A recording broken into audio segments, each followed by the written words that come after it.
सर्वांना हरिओम. शुकासारिखे पूर्ण वैराग्य ज्याचे, वसिष्ठापरी ज्ञान योगेश्वराचे. कवी वाल्मिका सारिखा मान्य ऐसा, नमस्कार माझा सद्गुरु रामदासा. श्रीमद्दासबोध दशक 14 मध्ये आज आपण समास तिसरा शिकणार आहोत. या तिसऱ्या समासाचं नाव आहे कवित्व कला निरूपण. कवित्व कला निरूपण एक वेगळा विषय समर्थांनी या समासातून आपल्यासमोर ठेवलेला आहे. मध्ययुगामध्ये आणि श्री समर्थांच्या काळात कला, नीती, तत्त्वज्ञान व परमार्थ यांचे फार जवळचे नातेसंबंध होते. काव्य, कला, शास्त्र, तत्त्वज्ञान आणि परमार्थ यामध्ये पारंगत असणारी माणसे, निष्णात असणारी माणसे निस्वार्थीपणे समाजाला मार्गदर्शन करीत होते. राजा देखील त्यांना मोठा मान देत होता. म्हणजे कलेला राजाश्रय होता. मग कोणती कला असेल त्या कलेला राजाने आश्रय दिला होता. राजाच्या दरबारात कलाकारांना त्याच्या कलेला मोठा मान होता. परमार्थाच्या क्षेत्रामध्ये तर कवीला फार उच्च स्थान होते. साधकाची आपल्या साधनेमध्ये प्रगती होऊ लागली म्हणजे त्याचे अंतःकरण हळूवार बनते. अशा सूक्ष्म अंतःकरणाने विश्वाच्या अंतर्गत असलेल्या असीम सौंदर्याची प्रचिती येते, म्हणजे अनुभव येतो. त्याचा परिणाम साधक सुरेख भावकविता करू लागतो. आणि म्हणूनच 99% संत कवीच आहेत. कवीचे महत्त्व आणखी एका दृष्टीने सांगावे लागते. मनुष्य बघा रसलोलुप प्राणी आहे. रसलोलुप म्हणजे त्याला अनेक विषयांच्या रसांचं सेवन करणं आवडतं आणि त्याची रससेवनाची लालसा, इच्छा, आकांक्षा कवी तृप्त करतो. मनुष्याच्या रससेवनाची लालसा कवी तृप्त करतो. प्रतिभेचे वरदान लाभलेला कवी उच्च पातळीवर चढतो. प्रतिभाशक्ती हे कवीचं आणखीन एक वैशिष्ट्य आहे. ते प्रतिभाशक्ती सर्वसामान्यांकडे नसते. आणि असा जो कवी आहे प्रतिभेचे वरदान लाभलेला, तो उच्च पातळीवर चढतो. तेथे त्याला संपूर्ण जीवन समजून घेण्याची शक्ती प्राप्त होते. त्याला आकलन झालेला जीवनाचा अर्थ व्यक्त करण्याच्या निरनिराळ्या वाटा त्याला प्रतिभेने दिसू लागतात. त्यामधून नव्या नव्या काव्यरचना तयार होतात. प्रतिभेची कृपा असणाऱ्या कवींच्या काव्यात ओज, तेज आणि प्रसाद, ओज, तेज आणि प्रसाद हे गुण असतात. अशा काव्यातून फार मोठा आशय अगदी मोजक्या कमीत कमी शब्दात सांगितलेला असतो. विषय फार मोठा असतो पण त्याचा आशय अगदी थोडक्या शब्दात सांगितलेला असतो. मानवी जीवनातील अपूर्णता, असहायता, चमत्कृती गूढता, सूक्ष्म संघर्ष आणि वासनांचा धुमाकूळ कवी आपल्या दिव्य दृष्टीने पाहतो आणि अनुभवतो सुद्धा. मग त्याचवेळी तो मोठ्या मार्मिक, खोचक, परिणामकारक आणि नादमधुर भाषेत ते व्यक्त करतो. अशा काव्यांचे स्मरण केले असता दुःखी, कष्टी, संसाराने गांजलेल्या सामान्य लोकांना आपल्या परिस्थितीचा आणि देहाचा काही काळ का होईना विसर पडतो. त्यातल्या त्यात ज्याला भक्तीचे वरदान आहे, ज्याच्या जीवनामध्ये भक्ती आहे असा कवी आपल्या काव्याने सामान्य माणसांमध्ये सुद्धा भगवंताविषयी आपलेपणा आणि जिव्हाळा निर्माण करतो. भक्तिमार्ग हा मुळातच नादब्रह्माची उपासना असल्यामुळे भक्तिमार्ग हा मुळातच कसा आहे, नादब्रह्माची उपासना असल्यामुळे भक्तिमार्गी कवींवर माता शारदा त्वरित कृपा करते. त्याची प्रतिभा जागी होऊन शारदा मातेच्या कृपेने त्याची प्रतिभा जागी होऊन त्याला आतून शब्द स्फुरतात. असा पुरुष साधन काळात अनुतापयुक्त आणि प्रार्थनाप्रधान काव्य बोलतो, तर सिद्धपणाच्या अवस्थेमध्ये तो स्वानुभूतीचे रम्य वर्णन करतो. त्याला जी अनुभूती आलेली आहे त्या अनुभवांचे तो रम्य वर्णन करतो किंवा उपदेशपर वचने सांगतो. कविता अर्थातच स्थल कालांच्या पलीकडे असते. म्हणजे कवितेला स्थळांचं काळाचं बंधन नाही. तिच्यातील प्राण किंवा जिवंतपण कवीच्या आत्मसाक्षात्कार होय. कवितेचा प्राण किंवा जिवंत म्हणजे कवीचा आत्मसाक्षात्कार होय. मनोरंजन आणि आत्मबोध सुलभ करणाऱ्या कवीच्या काव्यकलेचे वर्णन समर्थांनी या समासात मोठ्या खुमासदार पद्धतीने केलेले आहे.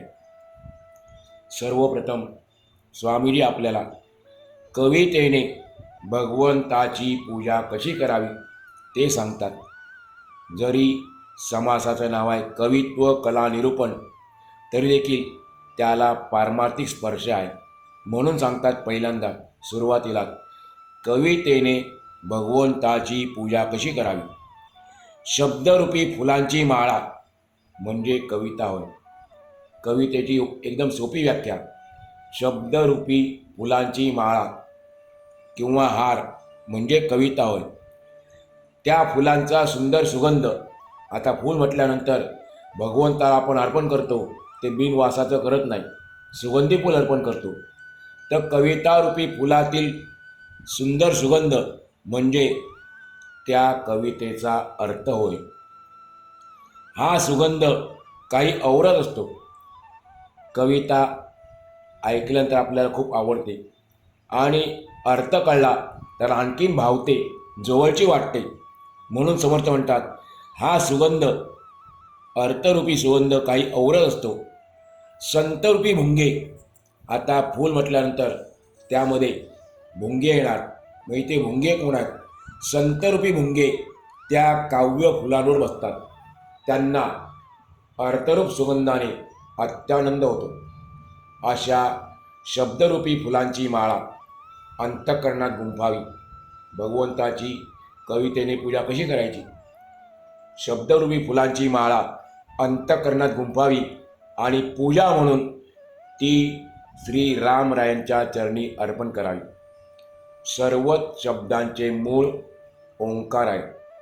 ओंकारापासून सर्व शब्दांची निर्मिती झाली. परेपासून म्हणजे परावाणीपासून वैखरी वाणीपर्यंत त्याचा तंतू म्हणजे धागा अखंड राहतो. वाणीचे 4 प्रकार आहेत, त्यातली पहिली आणि चौथी सांगितली. परावाणीपासून वैखरी वाणीपर्यंत त्याचा धागा, त्या शब्दरूपी माळामधील जो धागा आहे तो परेपासून वैखरीपर्यंत धागा आहे, तो अखंड राहतो, तो तुटणार नाही, याची आपण खबरदारी घ्यावी. ओंकाराला शब्दब्रह्म असे म्हणतात. निर्मळ स्फूर्तिरूप असणारी परावाणी धारण करते. आपल्याला सांगितले परावाणी काय आहे? निर्मळ स्फूर्तिरूप असणारी परावाणी ओंकाराला धारण करते, ओंकाराच्या ठिकाणी वास्तव्य करते. परावाणीतील स्फूर्ती अर्थाचे रूप धारण करते. परावाणीतून जी स्फूर्ती मिळते ती अर्थाचे रूप धारण करते. तेव्हा ती पश्यंती वाणी होते. दुसरा प्रकार वाणीचा पश्यंती. अर्थ जेव्हा सूक्ष्म शब्दाचे रूप धारण करतात, अर्थ जेव्हा सूक्ष्म शब्दाचे रूप धारण करतात तेव्हा तिला मध्यमवाणी म्हणतात. तिसरा प्रकार आहे मध्यमवाणी. आणि सूक्ष्म शब्दांचे जेव्हा स्थूल शब्दात रूपांतर होते, जे आपण आता बोलतो ऐकतो ते शब्दाचं स्थूल रूप आहे आणि त्याचं सूक्ष्म रूप म्हणजे परावाणी. शब्दांचे सूक्ष्म शब्दांचे जेव्हा स्थूल शब्दात रूपांतर होते तेव्हा तिलाच वैखरी वाणी म्हणतात. धीट, पाठ आणि प्रासादिक असे कवितेचे 3 प्रकार सांगितलेले आहेत. ग्रंथांचा अभ्यास का करायचा? आपल्याला ग्रंथामधून जे ज्ञान आहे ते ज्ञान प्राप्त करून घ्यायचं आहे. ज्ञान महासागराचं पसरलेलं आहे. आपण किती ग्रहण करणार, तरी पण जेवढं आपल्याला शक्य आहे तेवढं आपण ग्रहण करण्याचा प्रयत्न केला पाहिजे. या दासबोधाच्या माध्यमातून आपण किती तरी ज्ञान ग्रहण करतो आहोत. नाहीतर आपल्याला काय कळलं असतं की कविता म्हणजे काय, कवितेने भगवंताची पूजा कशी करायची, ते आपल्या समर्थ सांगतात आहे. धीट, पाठ आणि प्रासादिक असे कवितेचे 3 प्रकार आहेत. त्याद्वारे त्या प्रकारांच्याद्वारे भक्ती वाढवण्यासाठी कविता करावी. जनतेचे कल्याण व्हावे, हित व्हावे यासाठी अगत्याने कविता करीत जावी. ज्या कवितेने भगवंताची भक्ती होईल व मनात विरक्ती निर्माण होईल अशा प्रकारची कविता अगोदर पुष्कळ प्रकारे करावी. पुष्कळ करावी. स्वानुभवाशिवाय जे नुसते शब्दज्ञान असते त्याला संत सज्जन किंमत देत नाहीत, महत्त्व देत नाहीत. म्हणून अनुतापाने देवाला प्रसन्न करून घ्यावे.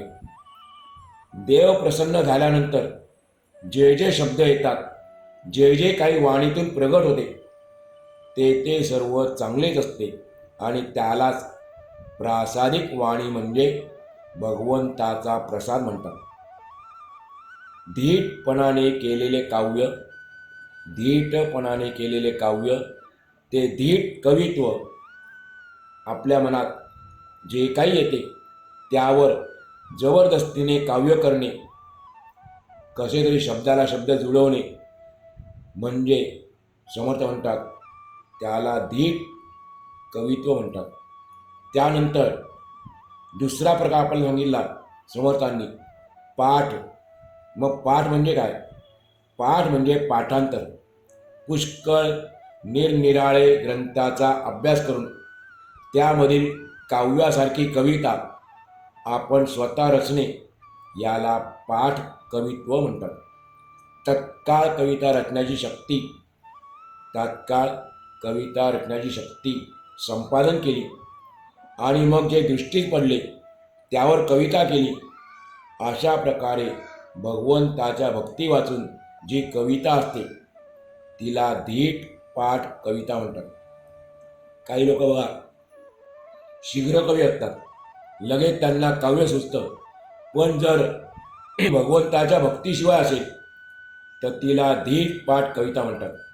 जी कविता कामिक आणि रंगेल आहे, जिच्यामध्ये शृंगार, वीर, हास्य, पश्चाताप, कौतुक, विनोद इत्यादी अनेक विषयांचे वर्णन केले आहे, त्या कवितेला धीट पाठ कविता म्हणतात.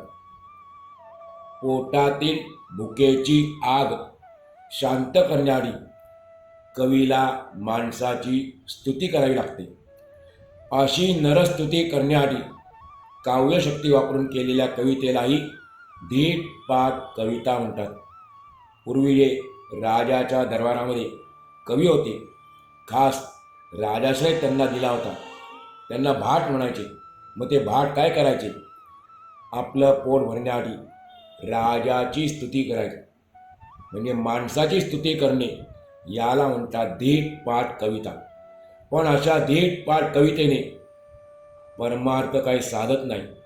म्हणून समर्थ सांगतात की कविता धीट पाठ नसावी, ओढून ताणून आणलेली नसावी, उद्धट किंवा पाखंड मताचे प्रतिपादन करणारी नसावी.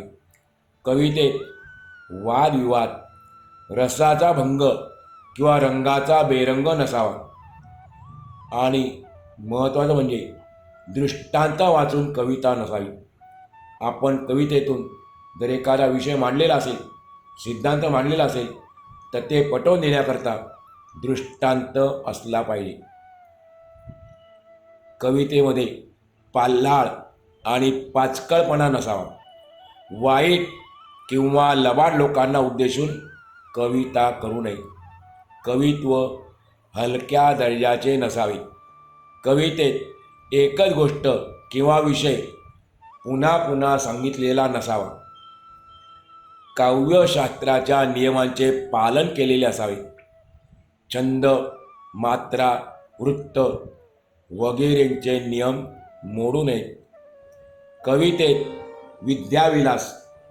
कवितेमध्ये विद्याविलास, तर्क, कला, उचित शब्द, भक्ती, ज्ञान आणि वैराग्य यांचे वर्णन असावे. ज्या काव्यात भक्ती नाही ते अडाणी समजावे. जे काव्य भक्तीच्या आवडीविरहित असते, म्हणजे भक्तीची आवड नसेल, अशा काव्याला ऐकल्यानंतर लोक कंटाळून जातात. भक्तीशिवाय केलेली रचना म्हणजे केवळ मनोरंजनच होय. त्यामुळे परमार्थ साधत नाही. भगवंताच्या प्रेमाखेरीज त्याच्याशी म्हणजे भगवंताशी खरा वार्तालाप होत नाही. असो, कविता धीट पाठ नसावी, कारण मिथ्या अहंकाराला लागलेले ते एक प्रकारचे वेडच आहे. म्हणून कविता प्रासादिक असावी, धीट पाठ नसावी. सर्व संतांचे म्हणणे असे आहे की माणसामध्ये प्रत्यक्ष भगवंताची शक्ती शारदेच्या रूपाने म्हणजे वाणीच्या रूपाने अवतरली आहे.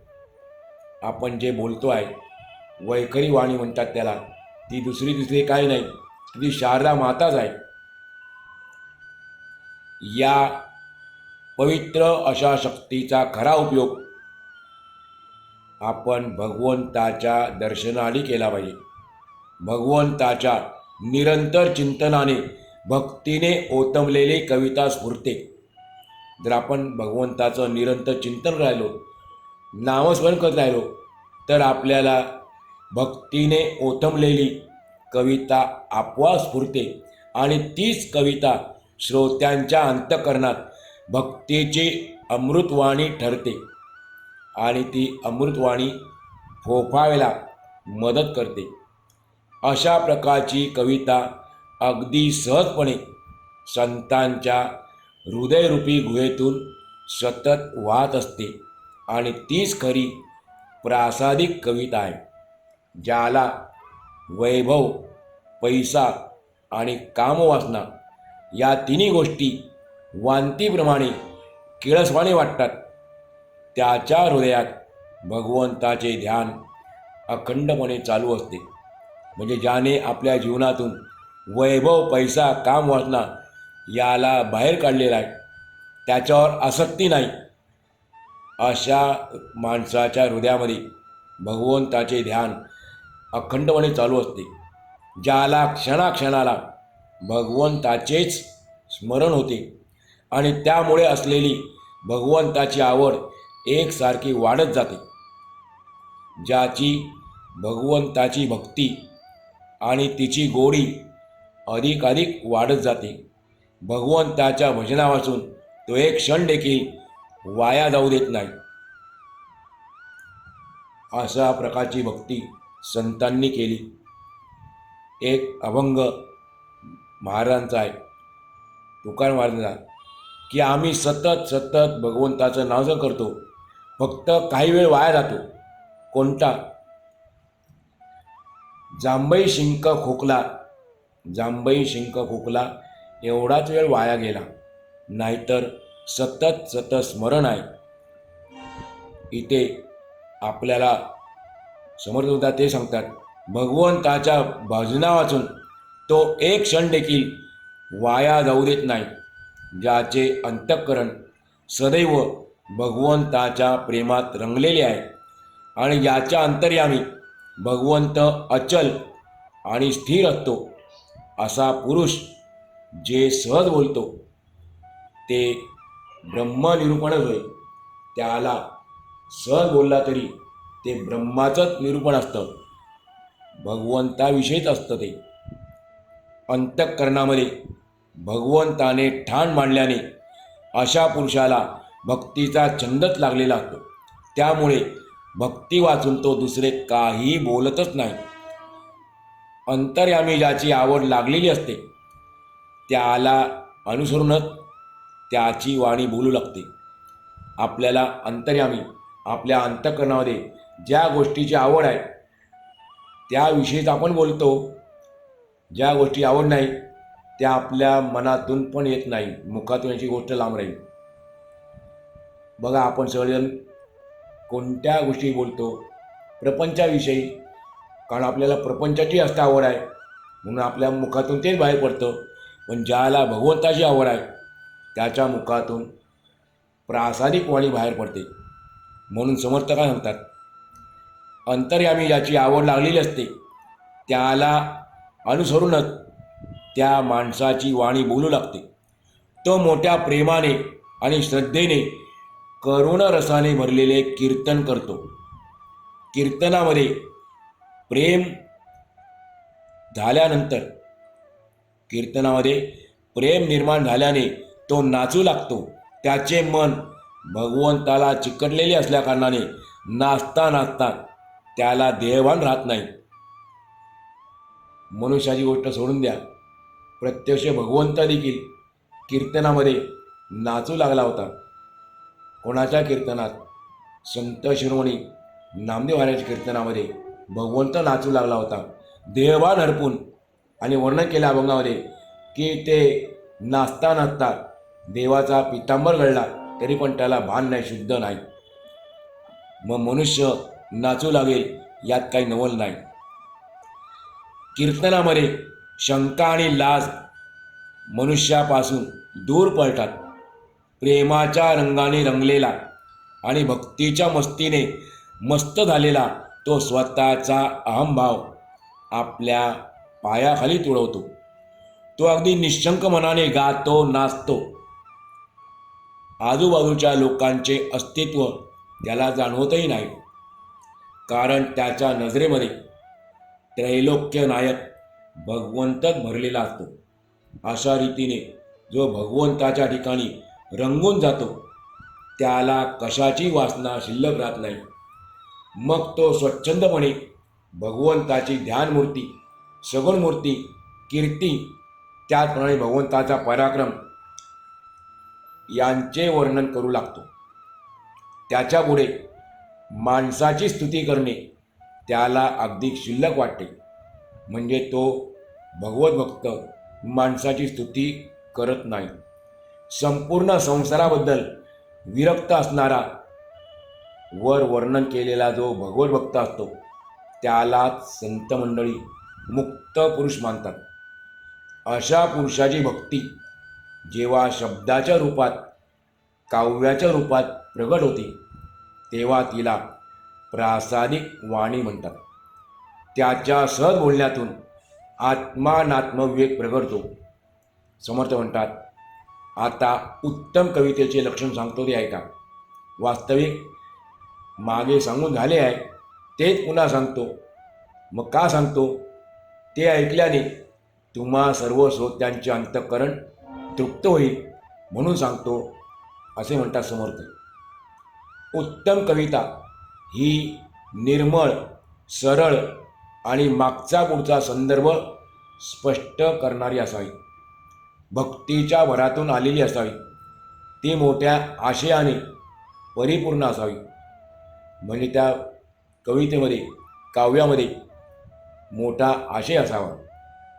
तिच्यामध्ये अहंकाराचा मागमूस नसावा.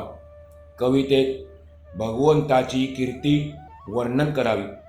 ती मन प्रसन्न करणारी आणि गोड असावी. त्यात देवाचे पराक्रम काठोकाठ भरलेले असावे. महत्त्वाचं म्हणजे ती समजायला सोपी तशी आकाराने लहान पण अर्थपूर्ण असावी. क्लिष्ट म्हणजे समजायला अवघड नसावी.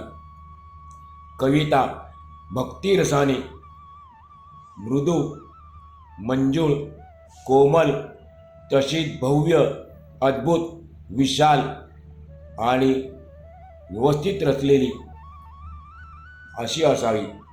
उत्तम कवितेमध्ये या सर्व गोष्टी असाव्यात. पदबंध, अक्षरबंध, चातुर्याने रचलेले निरनिराळे छंद, बंध, घाटी, मुद्रा, चित्रकाव्य, अनेक प्रकारचे उचित उपाय, चांगले विचार, सुंदर असा कलाप्रकार, लहान मोठ्या सिद्धी, नाना कार्यकारणभाव, नाना तऱ्हेची माहिती, निरनिराळे दृष्टांत, तर्क प्रकार, कहाण्या व कथा, आधारवचने, अनेक प्रकारच्या अवस्थांचे वर्णन, भिन्न भिन्न क्षेत्रातील विद्वत्ता, कल्पना आणि स्फूर्ती, धैर्याचे प्रकार, अशा प्रकारच्या गोष्टींचे सुंदर वर्णन ज्यात आढळते, स्वामी सांगतात ती उत्तम कविता होय. उत्तम कवितेमध्ये कुशंका आणि आशंका मांडून प्रत्युत्तराने त्याचे निरसन केलेले असावे. अनेक काव्यग्रंथ आणि शास्त्रग्रंथ यांच्या वचनाचा आधार देऊन निश्चित निर्णय करावा आणि अशा रीतीने सर्व प्रकारचे संशय मोडून टाकावे. ज्या कवितेच्या योगाने अनुताप उत्पन्न होतो, सोप्या भाषेमध्ये वैराग्य निर्माण होते, ज्या कवितेच्या योगाने लौकिक जीवनाची म्हणजे देहबुद्धीच्या स्वार्थी जीवनाची लाज वाटते, आत्मज्ञान काय आहे हे बरोबर ध्यानात येते, ज्ञानाचा उत्कर्ष होतो, वृत्ती मावळतात. आपल्या ज्या वृत्ती आहेत प्रपंचाकडे चाललेल्या, प्रवृत्ती आहेत प्रपंचाकडे, त्या प्रवृत्ती मावळतात. भक्ती मार्गाचे आकलन होऊ लागते, देहबुद्धी नष्ट होते, दृश्य भवसागर आटून जातो आणि भगवंत प्रगट होतो. अंगी सद्बुद्धी जडते, आत्मज्ञान विरोधी मते भंग पावतात आणि आत्मानात्मविवेक जागा होतो. सद्वस्तू परब्रह्माची प्रचिती येते, दृश्यभाव नाहीसा होतो, भेद संपूर्णपणे गळून पडतो, जीवाचे समाधान होते, संसाराचे बंधन तुटते. आणि ज्या कवितेला संत महात्मे मान्यता देतात तीच खरी उत्तम कविता होय. खरोखर उत्तम कवितेचे लक्षण सांगणे फार कठीण आहे, कारण ते फारच विलक्षण आहे. पण तिचे स्वरूप काहीसे आपल्या लक्षात यावे. समर्थ म्हणतात यासाठी या ठिकाणी थोडेसे वर्णन केले. अशा प्रकारे श्री दासबोधाच्या गुरु शिष्य संवादातील 14 दशकातील कवित्व कला निरूपण हा तिसरा संवाद पूर्ण झाला. आज आपण या ठिकाणी आजचा पूर्ण करू.